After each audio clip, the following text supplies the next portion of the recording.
Good morning, Morai Rabotai. We're continuing on Masechet Chagigah. We're on the bottom of the Yud Dalet, Amud Bet. 2 lines from the bottom. And this is really in the middle of the discussion of perhaps one of the most well-known agatas of the Gemara, of the story of 4 Chachamim who went through the experience of Pardes. Arba'a nichnesu lePardes. Rabbi Akiva, of course, was the one that was the elder, and he was nichnas leShalom, v'yatza leShalom. He entered whole, and he exited healthy and in a positive way. All the other 3, they were damaged. The Gemara says that Ben Zuma and Ben Azai and Elisha ben Abuya were the other 3. Ben Azai, despite the fact that he was perhaps the most tremendous of the Chachmei Hador in his generation, minus Rabbi Akiva, and he himself says that really in Masechet Bechorot, Af Nun Chet, he says that everyone else in comparison to me, we find this, also in the Gemara in Sotah, Daftet, the Gemara there says about the time of David HaMelech, that Doeg HaEdomi, he was Rosh Sanhedrin. David HaMelech had 2 arch enemies. Both of them were the greatest of the Chachmei Hador. It's difficult to have such capable people as your enemies. And Doeg HaEdomi was one of the people who attempted to kill David HaMelech by slandering him to his father-in-law, to Shaul. And the Gemara says he was Abir HaRoim. He was Rosh Sanhedrin, and Kol Chachmei Doro lefanav ki isvei hasadeh. Everyone in his generation, among the sages, were compared to him as a grass in front of a tree. So here, Ben Zuma himself says a very similar lashon. He says, all of the Chachmei Hador, in comparison to me, he says, are like klipat hashum. They're like the peel of a garlic, which is very thin. Chutz min hakereach hazeh, aside from Rabbi Akiva, and yet he died because he was young, perhaps like living like our own rights. And Ben Zuma, Rabbi Shimon Ben Zuma, was yatza midato, which is the topic we're going to start here. And of course, Elisha ben Abuya, he went off the path of the Torah because of the experience he had, which is going to be part of what we're going to discuss today. So it says, the Gemara, the second question they asked from Ben Zuma, Sha'alu et Ben Zuma, Betula she'ivra ma'u lekohen gadol. If a Betula became pregnant, is she muteret to marry a kohen gadol? Now the halacha is, the pasuk says, Kim Betula ma'ama v'ikach isha, that a kohen gadol is not just like a regular kohen that can't marry a divorcee and so on, but he can't even marry a be'ula. He has to marry a betula. Now, a betula means someone that has never had an experience of be'ilah, has never been married, so to speak. And that's the betula. So betula, normally speaking, will never be pregnant because he's never had tashmish hamita. So a betula shenit abra is an oxymoron. You can't really have that happen. But if somebody comes, and this is machloket the Rishonim, exactly how to understand the Gemara, what is the question? Some of the Rishonim understand the Gemara to mean that she comes and says, I swear I am a betula, but then she's a pregnant woman. Or that we check her. There's a Gemara, nowadays it's much easier, of course, but also it's much easier to fake it because it's surgical processes, but the Gemara says in Yivamot of Samech Amud Bet that there would be a certain b'dika, a certain way to check if a person is betula or not betula. Not the topic of right now to discuss the details of the Gemara there, but imagine if a person was checked, but then she ends up being a meuberet, she's holding a baby, she's pregnant. So is that mutar for a kohen gadol, or is that not mutar? Because the pasuk only says betula. Well, she is a betula. But at the same time, She must be a be'ula because she's pregnant, right? So what's the question? Says the Gemara, is the question, Mi chayshinan li Shmuel? Are we choshesh for the shita of Shmuel? The Amar Shmuel, the Shmuel said, Yachol ani liv'ol kama be'ilot be'lo dam. Shmuel said, a person could, he's talking about himself, but he's talking about expertise that would enable a person to actually be intimate with his wife without damaging the betulim. So are we choshesh for a person that was with this woman without damaging the betulim? So therefore she is a betula, but she's meuberet. So therefore, of course, she would be considered a beula because it's not a thing of betulim. A person that was with someone, that is considered a beula, is no longer a betula, even though that the sign of betulim is still there. Or maybe, just maybe Shmuel, that type of expertise is not shachiach, is not something common. And therefore, we're not choshesh lemiuta, so to speak. We're not concerned of something that remote, and therefore she would be muteret. Amar lehu, so Ben Zuma answers them, Shmuel lo shchiach. This thing of Shmuel is not shachich, it's not common. Now, you have to understand that Ben Zuma is many generations before Shmuel. So when he says Shmuel is not shachich, is not in chronology, is the concept of a be'ilah behataya, right? Of a person being expert or it happening by happenstance that you would have a be'ilah that would not damage the betulim. That concept is not shachiach, says the Ben Zuma. The Gemara presents it to us like this because throughout Shas, you ask anybody that knows anything about Shas, be'ilah ba'ataya, they'll say you Shmuel, because that's the shita of Shmuel. So Gemara presents it as such, but Ben Zuma is many generations prior to the time of Shmuel. So says the Gemara. So what is the chashash? V'chayshinan shema ba'ambati ibra. We are choshesh that maybe she got pregnant in ambati. Ambati is the old time equivalent of our bathtubs. They didn't have running water like we do, so they had larger bowls, like a small bathtub, that they would actually go in and put hot water inside, and they would bathe themselves, and that was an ambati. Gemara in Shabbat, Mem Bet, talks about an ambati in regards to Ilchot Shabbat in Siman Shin Yud Chet, whether or not we have this Shcharuch, whether or not ambati is Kli Rishon, Kli Sheni. It was really a machloket Tosafot and other Rishonim. So that's ambati.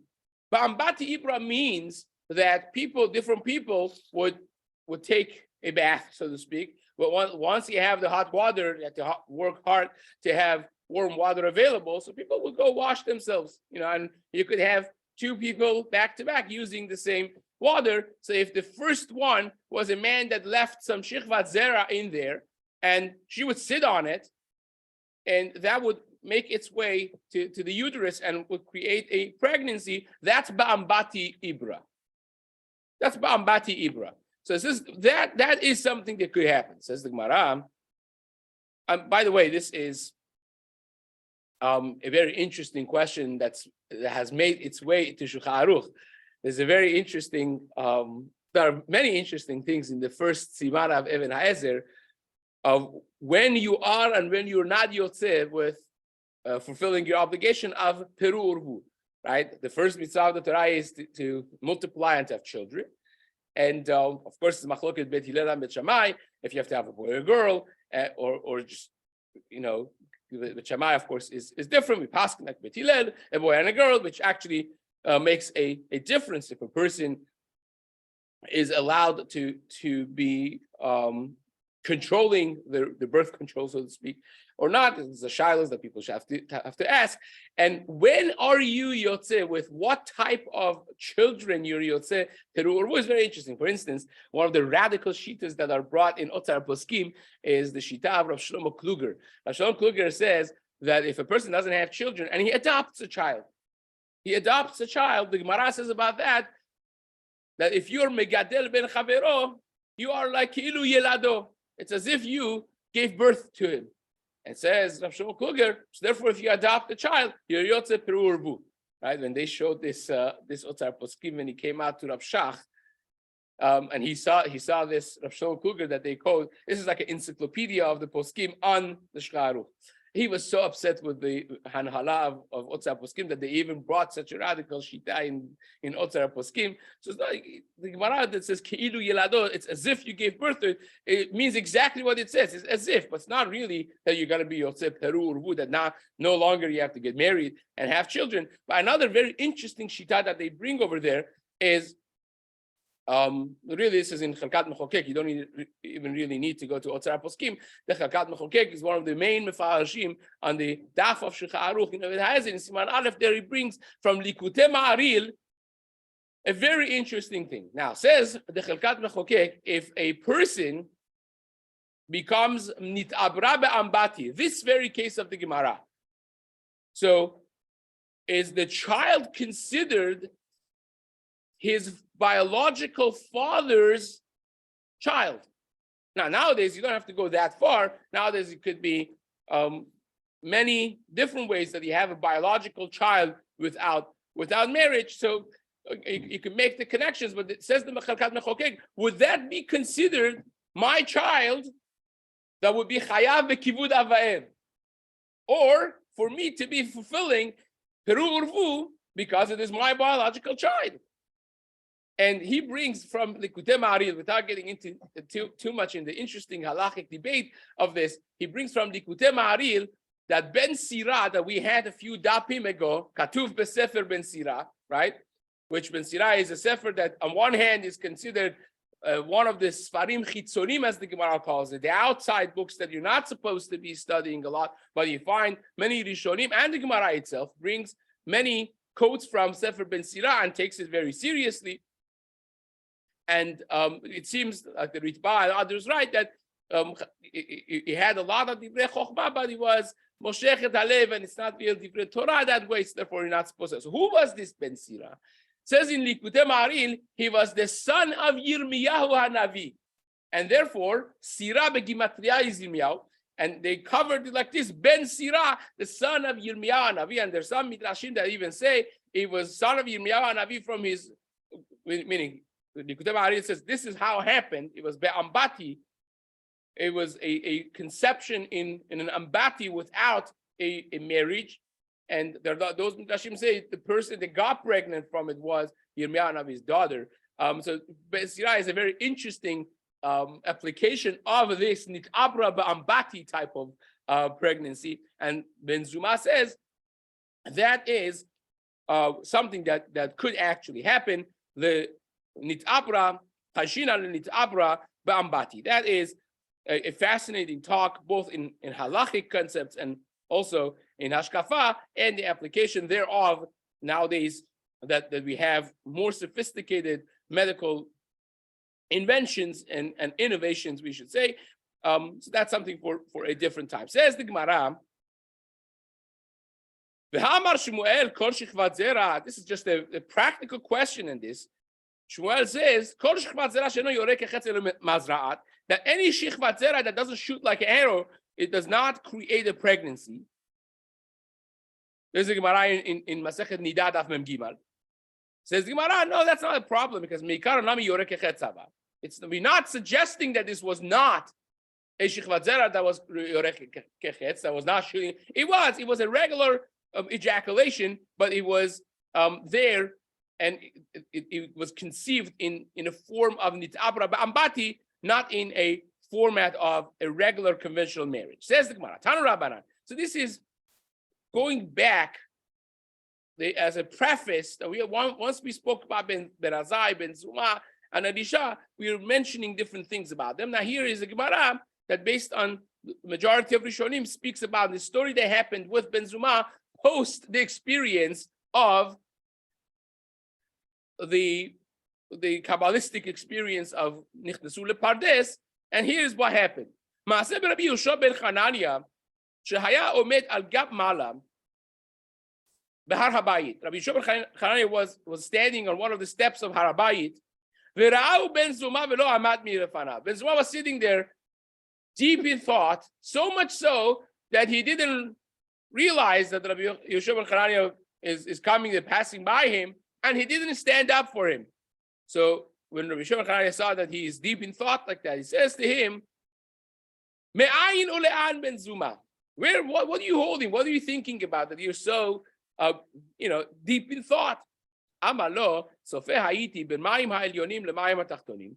I was gazing at a Kabbalistic sea of the Ma'im Tachtonim and Ma'im Elyonim that the Pasuk talks about in the beginning of Bereshit. By the way, Rambam, in explanation of Maaseh Bereshit and Maaseh Merkavah, Rambam wrote on everything. One of the only four, perhaps, that wrote on everything in a halachic way. So Rambam starts his sefer in the Chod Yesodei Torah with 4 chapters.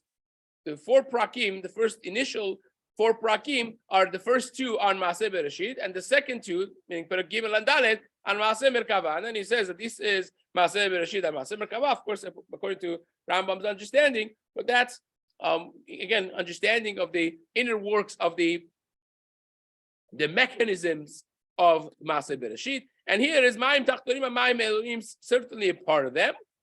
And he says, I was gazing at that in my thoughts, and the difference of distance between Ma'im Elyonim and Tachtonim is only shalosh etzbaot.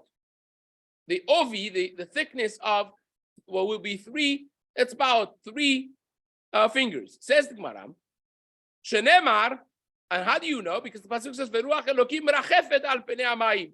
It doesn't say Ruach Elokim menashevet. It doesn't say that the spirit of Hashem was menashevet, which would be the regular verbiage for that passage. It says merachefet.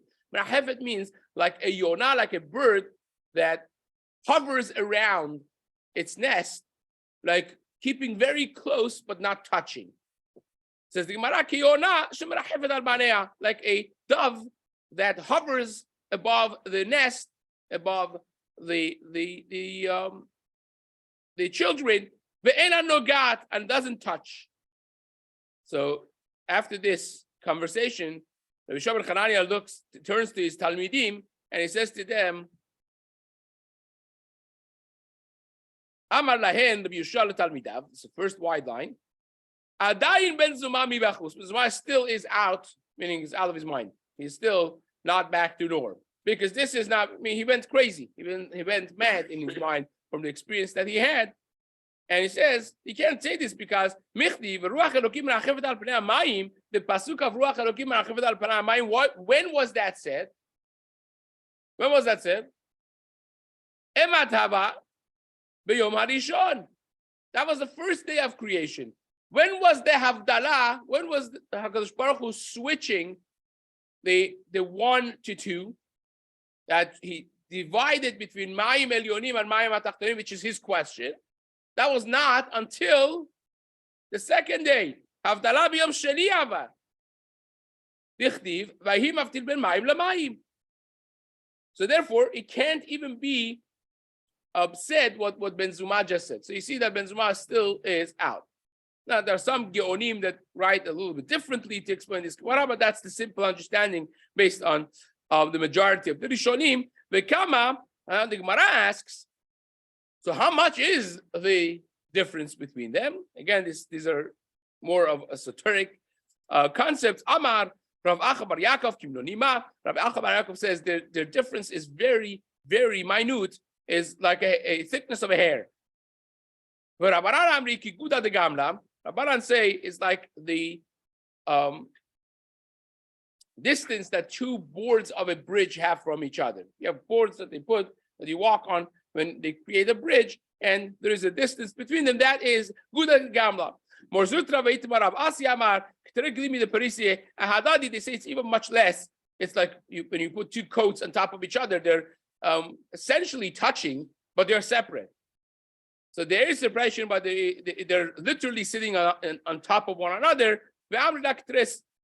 Kasi the Sechivya Adadi, or like two cups that are upside down and they're touching next to each other. So they're pretty close, basically. Now, what's the difference of these four? Not for now. So Acher, Elisha ben Avuya, aka Elisha Acher, Kitzes Benetiot. He plucked and destroyed the garden of Hashem, so to speak. This, of course, is the source for the words lekasses benetiot that the Mekubalim use a lot, referring to somebody that does hagshama, that attributes bodily functions or anything of physicality to the worlds up above. That would be called hagshama from the language of geshem, gashmiut, and that's exactly what Elisha ben Avuya did, which is what we're going to discuss right now. Says the Gemara, what happened exactly?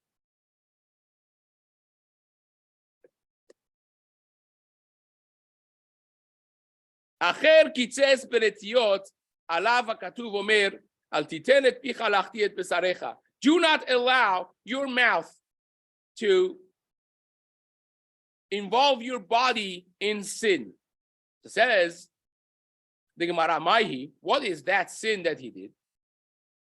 And what is the mouth that sinned? Chazam etatron, when they were experiencing this experience of Arba'a nichnasu lepardes, which we spoke about, the Machloket Rashi and Tosafot, whether it was actual physical that they went up, or it was a spiritual experience of the bodies being here, but experiencing an out of body, so to speak, experience. He saw Malach Metatron. He saw the Malach Metatron, or Malach Matat, is the greatest of the Malachim that there is. There are those Midrashim who say this is Chanoch. In Sefer Bereshit, it speaks about Chanoch being a tremendous personality, and HaKadosh Baruch Hu taking him, and according to some Midrashim, he basically turned into one of the Meshartei Elyon, one of the greatest levels of Malachim that writes the Zchuyot of Am Yisrael. But others just say, no, it's regular Malach, but not the regular Malach. It's the highest level of Malach that you have. So he sees Malach Matat, when it says, Vel Moshe Amar Alei Ela Elokim, by the experience of Matan Torah by Har Sinai, the Ramban writes that the Malach that Moshe Rabbeinu was in contact with throughout Matan Torah is Malach Matatron, which has these are, again, difficult things to say. In the different Baalei Kabbalah have different terminologies for this Malach.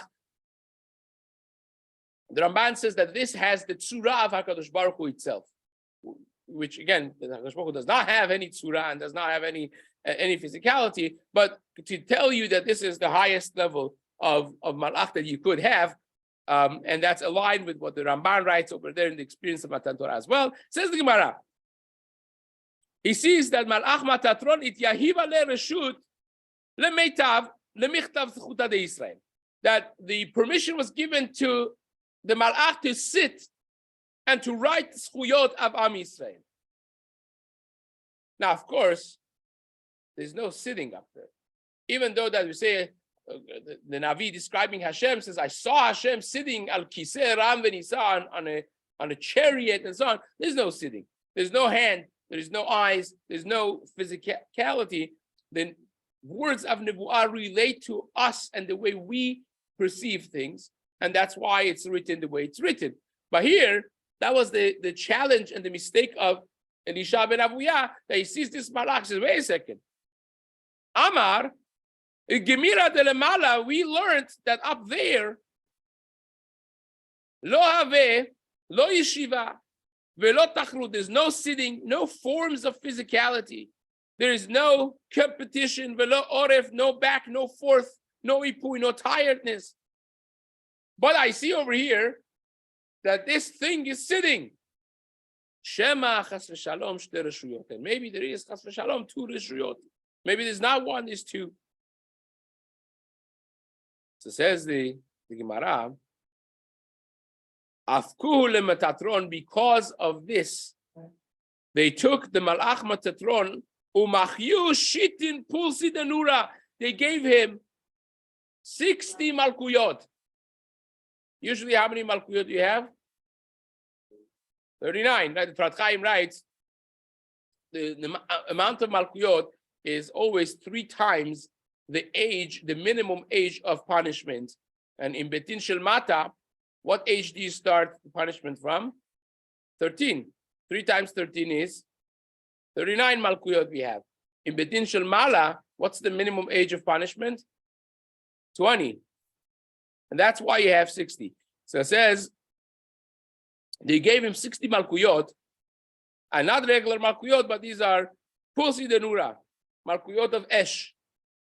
Amrule, why? My tama, ki chazite lo kamta mekame.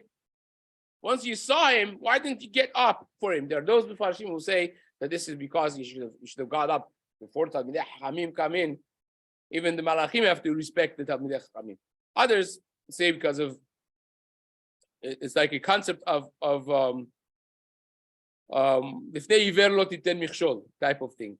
You caused a dilemma that damaged the intellect and the commitment of Elisha ben Avuya, and therefore he caused something negative, it will be punished. When Shabbat says, if a person causes punishment for other people, lo machnisin oto limchisato shel HaKadosh Baruch Hu. We find the Gemara in Masechet Baba Batra, Gemara there says that someone disrespected several different Talmidei Chachamim, and he died. And then he was punished, clearly punished.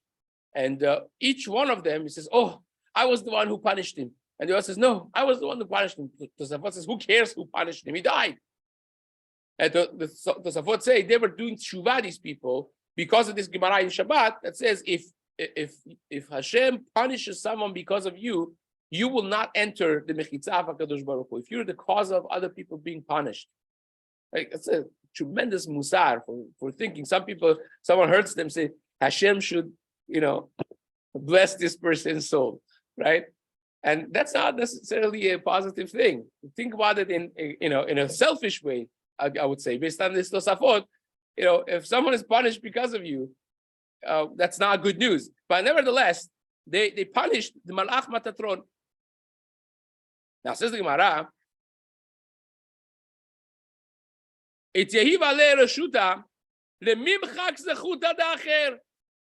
but because of what Acher did wrong, that he let his mouth get him involved with sitting, they gave reshut to this scribe, the Malach Matatron, to erase the zechuyot of Elisha ben Avuya.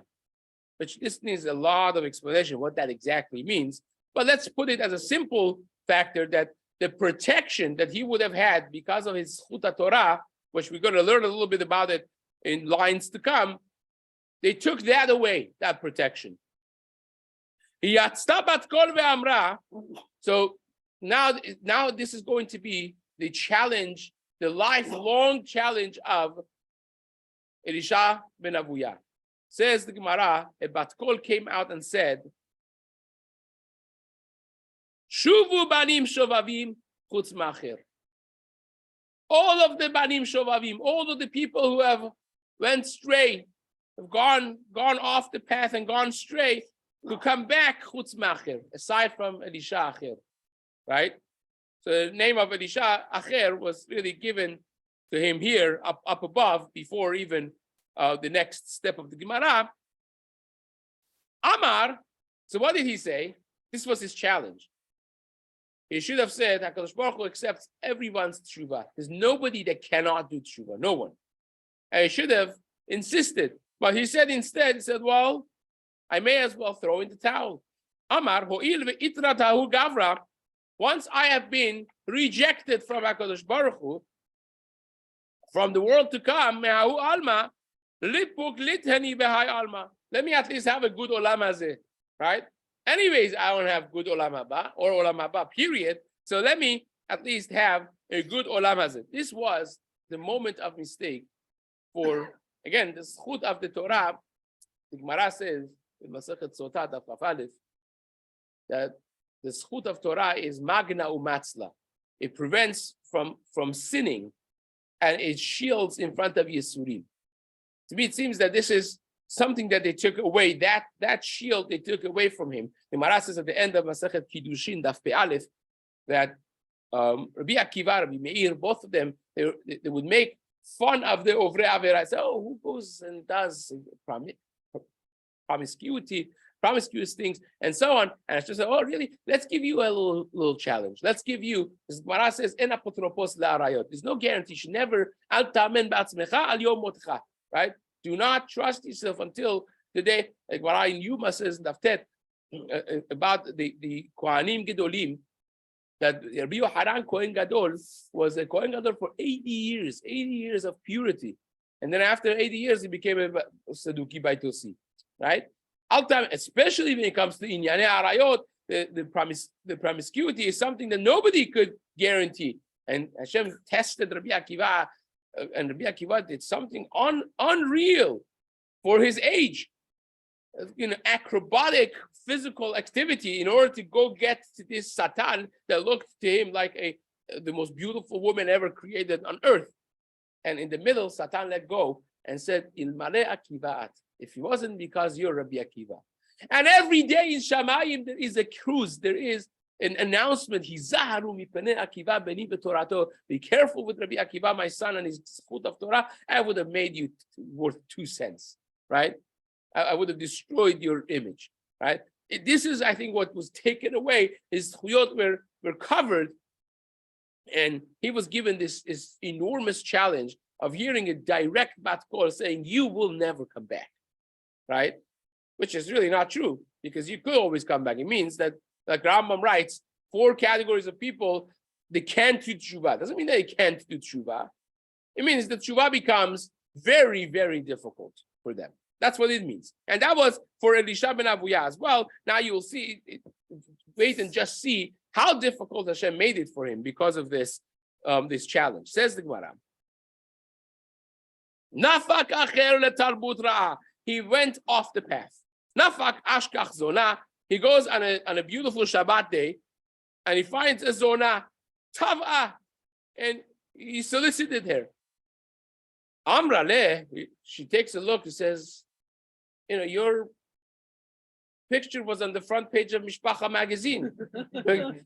Aren't you Elisha ben Avuya, the tremendous Chacham, the greatest of the Chachamim, the Rebbe of Rabbi Meir? V'lav Elisha ben Avuya? You're not Elisha ben Avuya? So instead of answering the question, he plucked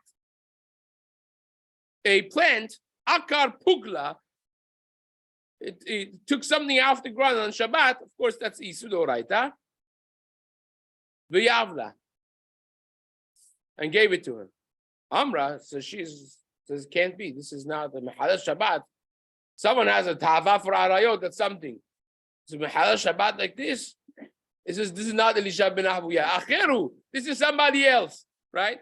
And that's the name that really HaKadosh Baruch Hu had given him already from back then. By the way, she didn't know that, but that's how it works.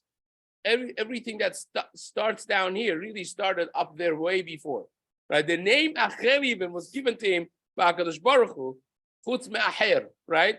And the ramification, everything that happens here is trickled down already from the spiritual force up above. That's something powerful to think about in our life. But says, the Gemara, she said, Acherhu, this is not Elisha ben Avuya.